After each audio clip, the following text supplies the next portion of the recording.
So it'll look similar here, of course. And this is, naturally, another solar system. But we'll have different planets in it and different things on those planets. So we have Arcanes or Arcanes? Archanes? Allison Chains? A small hydrogen-helium gas giant. Allison Chains has been developed as a full-featured, if modest, stopover for ships hauling refined materials from Therum. Okay, so this is a place that has seen some action, if you will. In addition to a powerful magnetic field to dump drive charge, our Allison Chains has a largely automated infrastructure of helium-3 refining and deuterium mining on its many water ice moons. So that's another interesting thing is, for a bunch of intergalactic, or not intergalactic technically, but intragalactic spacefaring species, it is important to have the resources to power your ships, and so we'll hear about things like, okay, well, the ships need, what is it, helium-3 to power their vessels, things of that sort. We can survey this. In this case, we get a gas deposit, makes some sense. Scans of this gas giant have detected a large concentration of nitrogen. We can nab some of that. And we have another asteroid belt. Let me just quickly see if anything pops up here. As we were saying before, it is certainly possible. As you start getting to the distant part here, it kind of thins out and makes you wonder if, like, oh, did I actually over everything here? But I think we did. That looks like that is just genuinely empty. And, many times I think it will be. It's relatively rare that you actually do find things in those asteroid belts, but as we just saw, it is certainly possible. Now we have Armeni. There are many planets like this. Armeni is a terrestrial world with an unusually thin atmosphere. Okay, maybe there are not many, like Armeni.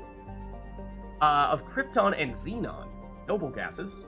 Its surface is composed of silica with deposits of carbonaceous materials. The initial flyby probe of are not many, detected multiple areas at the equator with oddly regular surface protrusions. Closer investigation revealed these are millions of elaborate crypts, a few meters below the surface, left by a long-extinct spacefaring species called the Zeoff. And that's cool. The ever-present question of, are we alone in the galaxy, in the universe? Obviously, in Mass Effect, we've met many other species beyond humans at this stage, but are there more that we've yet to learn about? And the answer is perhaps yes. In this case, a species that has lived and gone extinct. Many human universities wish to perform archaeological excavations. Council law holds grave sites as sacrosanct. However, the matter has been tied up in court for a decade. So in case of, but we want to study the ancient species that has gone extinct. There's life on this other planet. But we won't let you. Okay. Then we've got something else here. Zakros. Zakros is a terrestrial world with a nitrogen-methane atmosphere containing trace amounts of hydrocarbons. Its frigid surface is mainly composed of water ice and hydrogen slush, or hydrocarbon slush. Most of the surface is not solid enough to support the full weight of a landed ship. If approach is necessary, use shuttles or keep the ship's mass effect envelope up. Okay? And in this case, this looks like this is different enough from any planet that we expect there to be life on, that this would probably be fairly unusual at negative 71 degrees Celsius, 1/2 of Earth's gravity and 1/2 of Earth's atmospheres, or atmospheric pressure. And nothing to investigate there either. Then we have Therum. I'm going to wait on that. Then we have this atmosphere, this asteroid belt, and there is, in fact, another hidden object here. In this case, another just metal-rich asteroid. So we'll survey this and get some heavy metals surveyed. We detected several deposits of platinum. So we are now rich, confirmed. No, unfortunately not. It is basically, you can sort of think of it similar to what we had with the Keepers on the Citadel, in that it'll give us a little bit of experience. I forget if it gives us any monies. It may not. Then we have Phaistos. And Phaistos is a small terrestrial with a trace atmosphere of carbon dioxide and xenon. Surface is scorching hot, and mainly composed of sulfur and various silicates.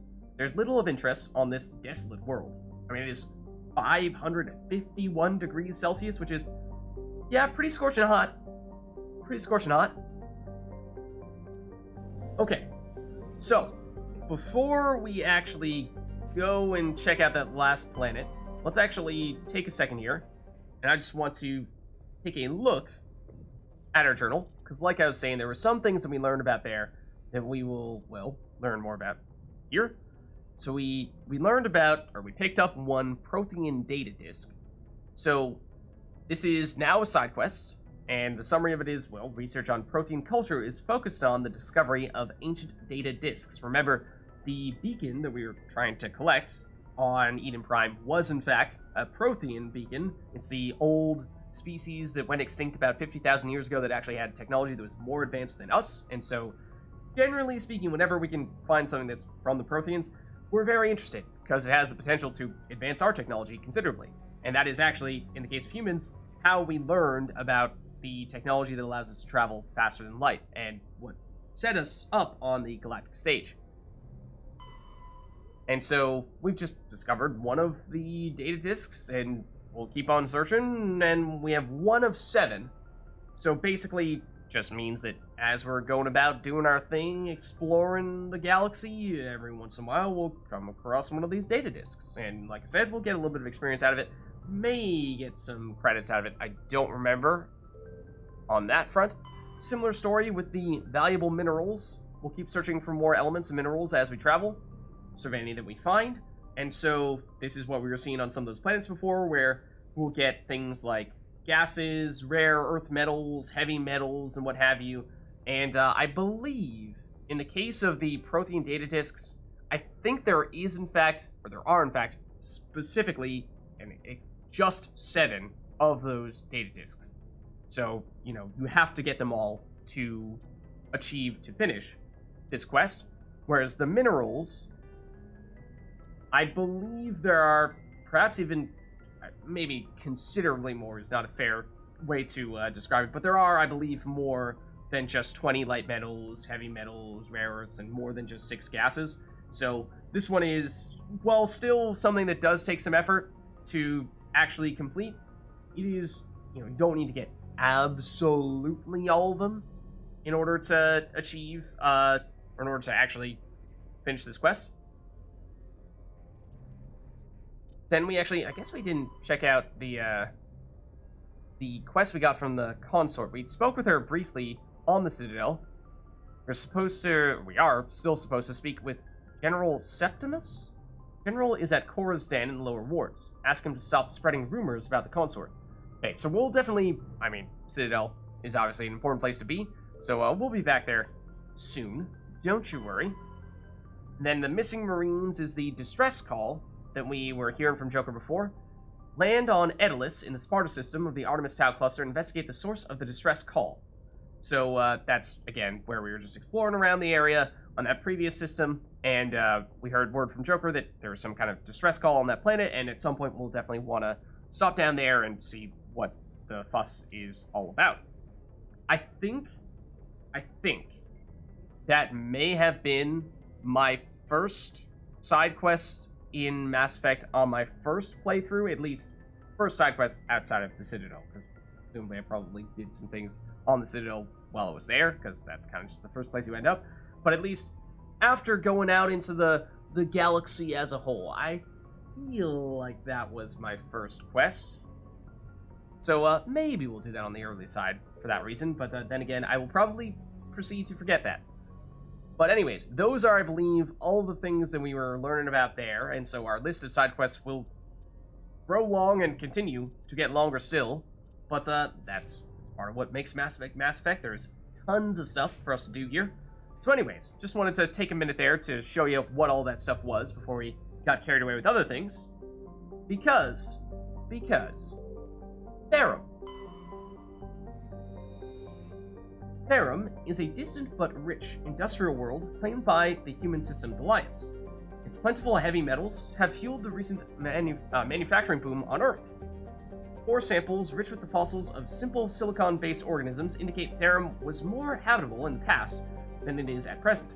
And again, those are just sort of the interesting questions that, me being the space junkie that I am, is interested in that type of thing, thinking about like, oh well, what would it take to make this world hospitable for humans or other life forms, and were there any life forms there in the past?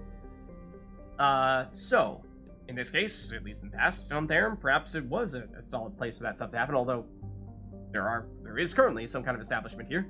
Perhaps this explains the many Prothean ruins dotting the surface, most of which have been looted by mining corporations. There was a colony that was founded in 2167, which again, I think is like roughly 20 years ago or so. Population 34,000, which is, I mean, for an entire planet, not a very high number, but for just one specific settlement, it's something. Capital is Nova Yekaterinburg, and in terms of similarities to Earth, weaker atmosphere, hotter, a little bit stronger gravity, but overall somewhat similar. Alright, and we can of course land here, and I think we will.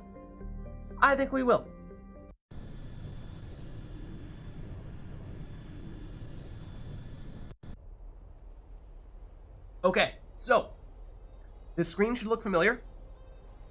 This is, of course, our squad selection screen, and so we need to determine who we're going to bring along with us on this mission. And that is a good question, because this is going to be a little bit tricky, this one here. And so we want to make sure we're picking some teammates that work well with us, not necessarily just people who we feel like going with because it's been a while since we last played with them. Also, the game has decided to tab out and open up the Windows button because I may have potentially leaned on that. There we go. Anyways, so, for example, that probably rules out Caden, because Caden is also a Sentinel and therefore has almost exactly the same skill set as us, so probably means, sorry Caden, but not today. In that case, I mean, we, as a Sentinel, do not have any combat strength. We probably want to make a point of having at least somebody who does, which means probably taking at least one of Rex, Garrus, and or Ashley. Tally may be a little bit harder to make that work because we don't have, or she doesn't have any combat strength, but what if we go with, say, I do like Rex plus Garrus here, because as you can see, that means that we are a perfectly balanced team. Thanos would be proud. So, and we can even, if we wanted to, or examine a squad like this. I don't think we looked at this before, but it functionally just zooms in, more or less. Doesn't really change much.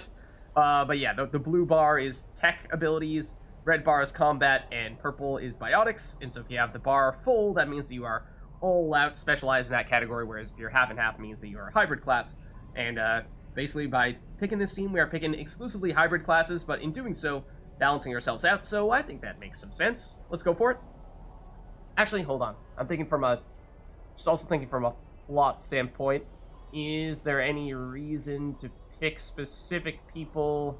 Any unique dialogue that we want to make sure happens with some? I don't think so in this case, or at least none that comes to mind, so I think we're good here. So let's go. And general rule of thumb, not so relevant, at least in our case, but for anyone who's playing along with us, who may be doing Mass Effect for the first time, whenever you are going on a mission, in particular if you're going off to a new place you've never been to before, always make sure you have at least one person with some tech abilities, because if you don't, then you may not be able to do things like open the various tech or electronics and decryption blocked items and do those mini games we were looking at previously, because you need the tech ability or some tech abilities to make that happen, and so you can potentially miss out on a decent amount of, at the very least, loot if you don't have at least somebody capable of doing that. And we can do that because we have those tech abilities, and Garrus can to a certain extent as well, so should be fine in that regard here.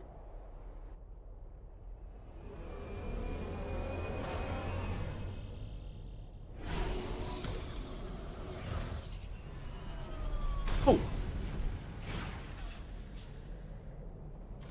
So, we actually... Commander, I'm picking up some strange readings. Really strange, like off the damn charts. It looks like it's coming from an underground complex a few clicks away from the drop zone. Okay, so, this here is the Mako. And, we saw it in the sort of the lowest level of the Normandy. It is our all-terrain vehicle of sorts, basically the vehicle we're going to use whenever we are out exploring new worlds on distant planets. And so this is going to become a familiar sight for us, a tool that we're going to use very often. It is one of the things that got reworked most aggressively for this remaster, because, I mean, it looks much better than it did before. Yes, you will see, as we are, for the first time, exploring a new planet here. Bottom right corner, minimap, of course. Bottom left corner is the life, or shields, of our vehicle here, the Mako. At least this was the case in previous, or before the Legendary Edition came out. If this vehicle gets destroyed, then we get an automatic game over, just as if, you know, we ourselves had died, so worth noting that. Don't let your ship get demolished. Technically speaking, little sort of crazy loophole that happened before Legendary Edition came out that is, I imagine, probably still the case. Your vehicle cannot get destroyed when you are standing outside of it. And you'll see soon that we can, in fact, step outside of this vehicle if we wanted to.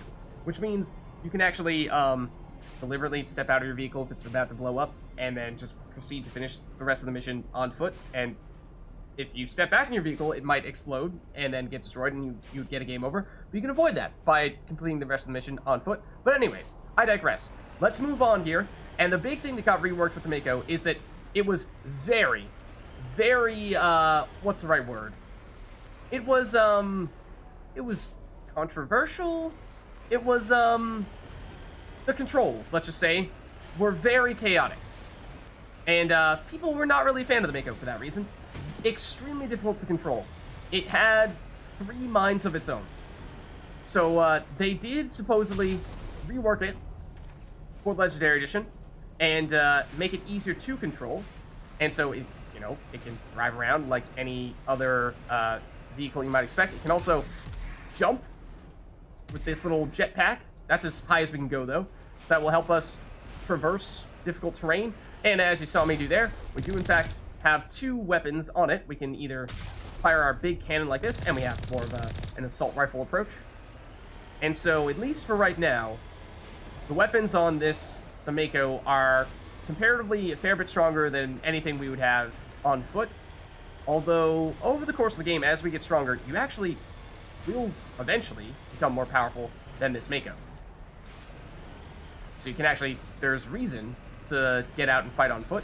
And actually, back in the original Mass Effect trilogy, you actually got more experience for killing things on foot than you did fighting things in the Mako. So you would, the go-to pro strat was actually deliberately to either weaken things in the Mako and then get out and finish them off on foot for the experience bonus, or just fight everyone on foot. But I believe they removed that difference in the Legendary Edition, so that now, this way, you're getting the same amount of experience whether you're killing things in the Mako or on foot. So that's no longer a factor. And, other thing, obviously, this world, I mean, we haven't talked at all about the geology yet, but, there is clearly lava here. And, well, needless to say, we shouldn't go in the lava, although I think previously, or definitely previously, when you went into things like that lava there, you would instantly try your Mako and get a game over. However, I believe, well, this is perhaps something that I don't necessarily feel so inclined to test, if you go into it now, I believe the Mako just starts to get damaged and will not immediately spontaneously combust, so for that reason, you technically can just poke a wheel in there and quickly drive out and be relatively okay. But, yeah, like I said, it's probably not something that we're feeling too much like we actually want to test. So is it actually any better? Is a great question. And so that's something that I'm definitely going to want to be paying a little bit more attention to as we start running around with it more. Obviously, I'm going backward now. Just like, you know, do some skid turns, what have you. Oh! Hello? Okay. Yeah, so it's hard to tell at this stage, but there are going to be times when we're going to be doing some pretty crazy maneuvers with this Mako. Times when we're going to need to more or less traverse 90-degree angles or close to 90-degree angles. Other thing, now that we are on this new and unusual planet, is we do have a new mini-map here, or a new full map, I suppose I should say.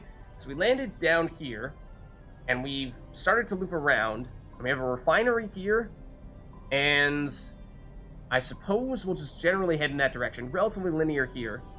But we are also starting to see, on our mini-map, there are some red dots, which means there are some enemies, and you'll even see they're starting to fire some projectiles at us. That, unfortunately, that one did hit a, well, part of the wall there. Now, let me just see, what is our button for getting out of the Mako? Because I actually don't know what it is. That's kind of important. Otherwise, we're going to be trapped in here for the rest of eternity. Out of curiosity, that's probably worth double-checking real quick here. How do we exit the Mako? That is a vehicle. Here we go.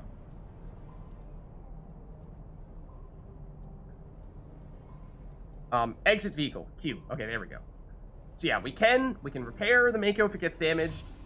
And we actually have some abilities that will improve the effectiveness of doing that. But we can also get out of the vehicle, and we could, I mean, if we wanted to, we could quite literally walk around for this entire mission. But obviously we are faster in the Mako, but the reason why I did this is because we wanted to, I mean, you could even pull out a sniper rifle like this and try to snipe some people that we are thinking were over in the distance here. And this is actually another thing worth mentioning. That was weird, but there you'll see there's something or someone that has noticed us and did appear to be, yeah, trying to fire a projectile at us. So, back before Legendary Edition came out, if you did not have any training on any of your weapons, you would not be able to aim them. So that meant that a Sentinel, like our current class, which does not technically have any combat abilities, would not be able to aim anything other than a pistol. And so, just imagine trying to fire a sniper rifle without being able to zoom. No scoping with a sniper rifle would have been your only option. So good luck. Good luck. Actually, Garrus got hit by one of those apparently. Garrus is not on full HP right now. But, so, like, sniper rifle, most significant for that purpose, but, or for that effect is most dramatic for that. But, you know, even assault rifles, shotguns on occasion, that might be a factor, or might have been a factor, although, as you just saw, we can now, in Legendary Edition, zoom in with our weapons, even if we don't have any training with them, if we just don't have any damage bonuses, things of that sort. So, I think that's a nice addition. So we have our enemies here, which I'm going to try to hit with our cannon if possible. We have weakened this armature. One down, and we actually leveled up in the process. So it is a death creature of some variety. If creature is the right word to describe a robot. But as you can see, we got some experience from doing that, and we got some credits and what have you. We actually did level up. But, we saw that spaceship drop down here, and we saw those armatures, and, well, we got some more red dots here. I believe that is actually the first time we've found an armature before. And they are, well, as you saw there, certainly much bigger than any other enemy we fought previously.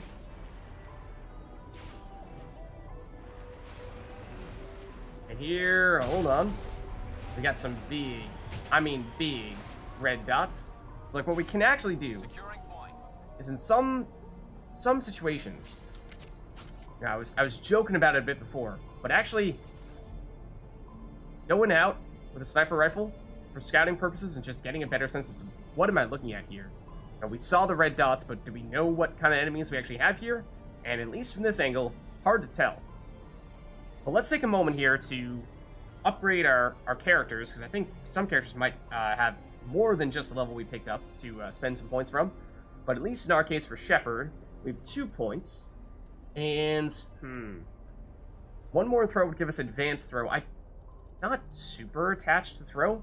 I mostly just wanted to get throw so we could start unlocking lift, which I think is one of the best skills in the game.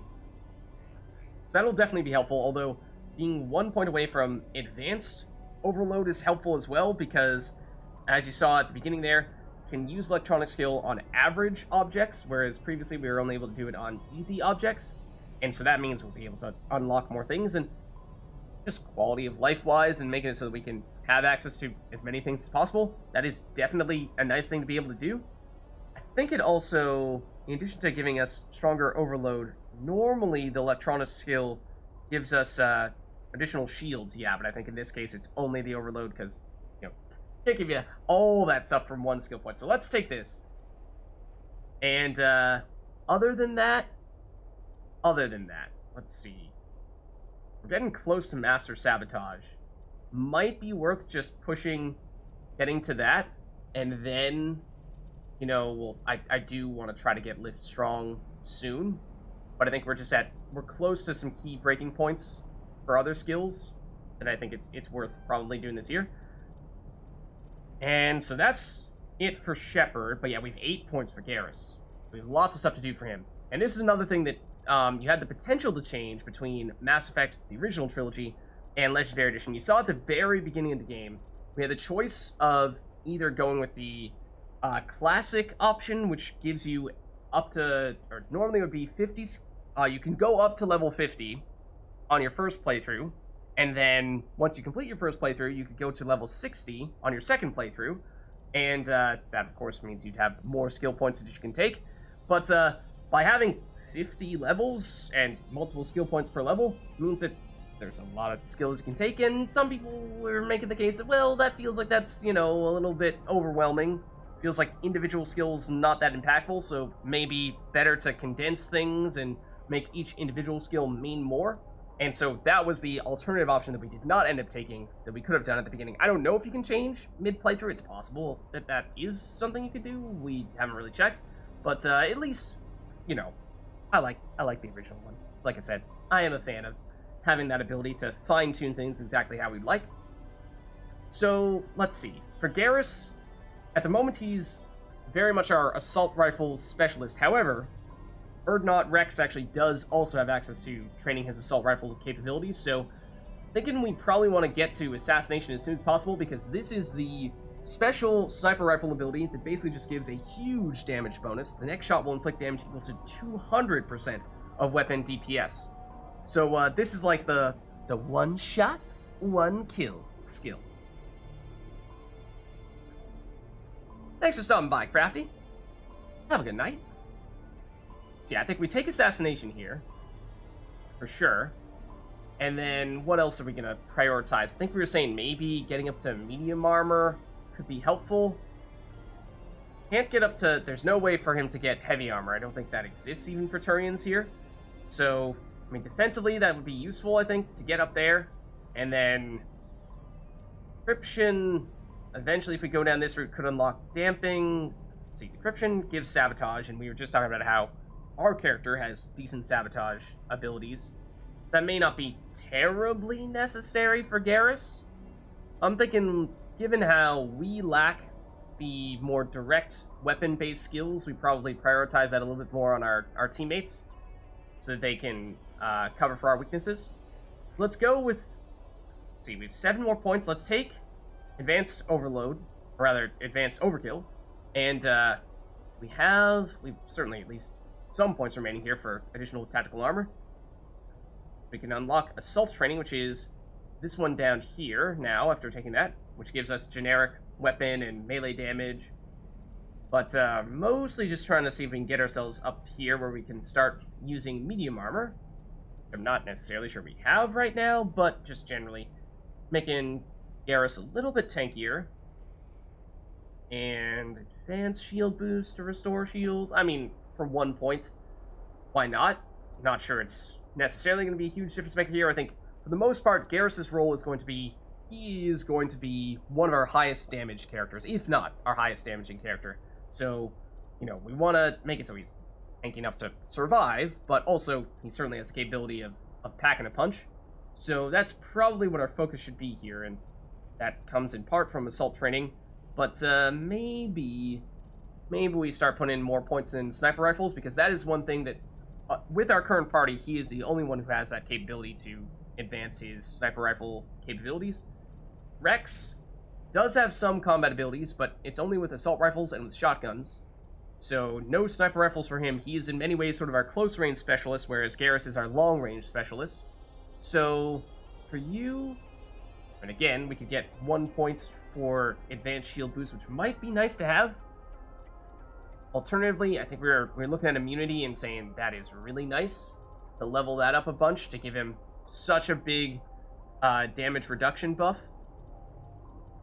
Warp is also nice to make it so that targets have basically 60% less armor. It's pretty sweet. As it currently stands with the base version, it is 50%, so I mean, it's already quite strong. This would eventually unlock Throw as well, giving you a little more crowd control. That is in many ways sort of the strength of our character. But yeah, let's unlock shotguns. And at least, you know, long term, obviously that's going to be helpful for us. Short term, maybe not the best, but then yeah, because we can't really reach anything else big in one skill point. Although we did take some life regeneration, which is definitely helpful.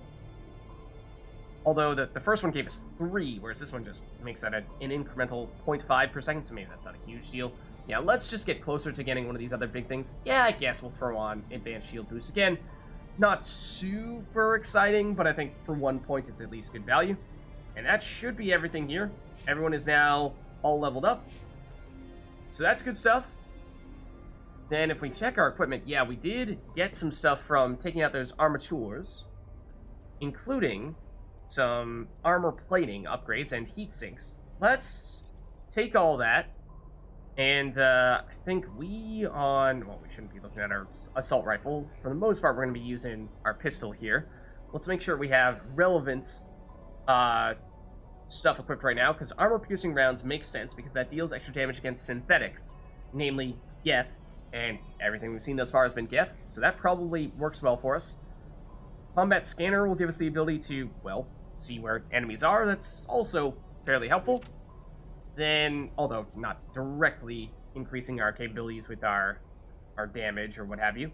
But, let's see. Garrus, we were talking about how sniper rifles, we'd like to give you a good one here, although we just have the base one.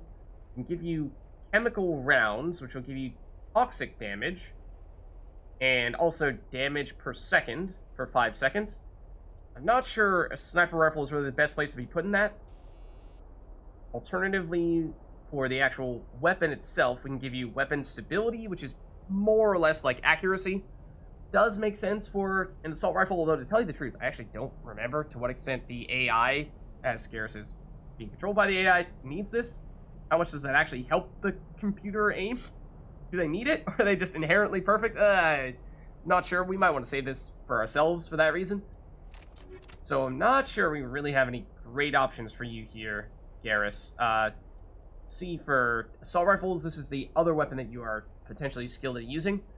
And in terms of base weapons, not great alternatives. In terms of, again, the types of ammo we can give you, you know, in this case, I think chemical rounds probably makes more sense. Because this is the kind of thing where you're actually hitting someone regularly enough that you can regularly have that damage over time active, whereas sniper rifle, you hit them once, they get a tiny bit of damage over time, and then it goes away, not so big of a deal. So that's tempting. Alternatively, we could also give it to Rex. In fact, you may already have chemical rounds here. So that, or I actually don't remember if it's this first one highlighted is the one that's active, or if that's just something else that is in our inventory but not currently active. So yeah, I think you actually look fine at the moment, at least for what we have in the case of Garrus. As for Rex, you have no upgrades on your assault rifle. So yeah, let's change that. Oh yeah, I don't think, no, Garrus did not have those chemical rounds active, so we just put them on Rex instead. I think that's fine. And then other upgrades for your assault rifle, we can give you a heat sink, meaning it gives you additional heat absorption, and that just means he can fire it more before his weapon overloads. Functionally, means he basically has 12% more ammo. Weapon stability, again, helps with the accuracy. I think we go with the ammo in particular on an assault rifle. That should be helpful. Then, for the shotgun, actually, looks like we have several different shotguns here. Although, I think I like the one you have here. Maximizing damage at the expense of accuracy to a very small extent. So we have a recoil dampener for stability. Yeah, I think that does work well. And then for the ammo, we have Hammerhead for weapons force, which just means he's going to knock people back, which for a shotgun I think does make sense. So that looks good. Now let's move in here. Maybe we do head back into the Mako. So we do, as you can see, have a larger mini-map when we are in the Mako. So we can see the enemies here showing up on our map, whereas as soon as we get out, we do not.